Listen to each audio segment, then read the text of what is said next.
A good festival, and I'm glad that we're going to have it. Moving on now. AFCON has been the talk the whole of this week, Africa Cup of Nations, and the fact that Kenya, Uganda, and Tanzania joint bid won. There's been talk about, other people having pulled out in favor of Kenya. There's talk about how they roped in Djibouti because Djibouti is a French-speaking nation, you know that.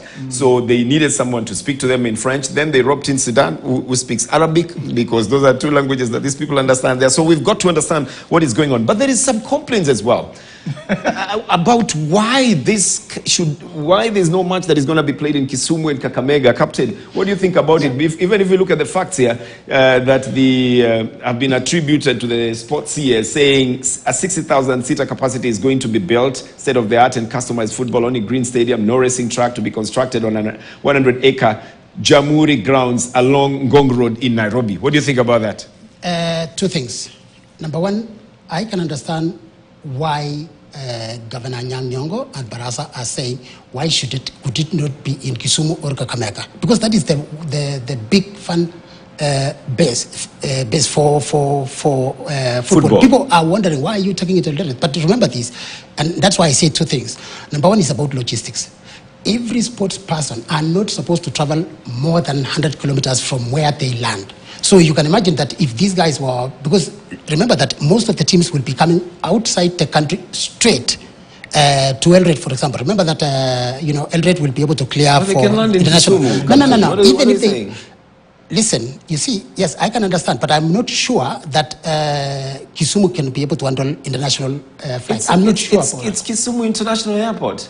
You can call it, we have got so many, for a long time. No, Captain, no. That is, it's not about a name. It can. I'm only trying to understand, maybe the bid was made with Eldoret as the city. So maybe that's the reason why it's going to Eldoret. But Kisumu then is a city. No, I'm saying, but when you're bidding, you put the cities that you want there, okay? So maybe the bid was in Eldoret, okay? This just has to do with infrastructure. I don't know. It has to do with what you are going to upgrade, okay? And it also has to do with the politics of the day, gentlemen.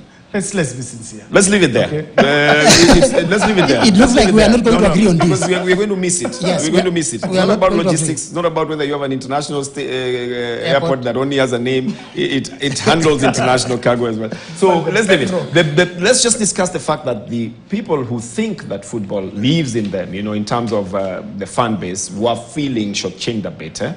If you go to any country in the world, there are cities that are football cities. They're mad cities where you'd expect that the football is taken there. So I can understand the two governors asking, to have some of those matches held over there. Okay, absolutely. It's not the first time that we've had a joint bid and joint hosting. It's as far away as 2000 when Nigeria and Ghana were hosting. It was still the same thing. The logistics will always be worked out. But anyway, we understand that. So the talk has been that there's complaints, people are not happy with them. But the main talk is whether or not Kenya will be ready at that time. And that's the talk that we're also involving you in at Bernard_sports, at KChege_sports, at Wilfred Bungei. The question is, do you think Kenya will be ready on time? I think we'll take a little break now. And then when we come back, we'll be talking about volleyball.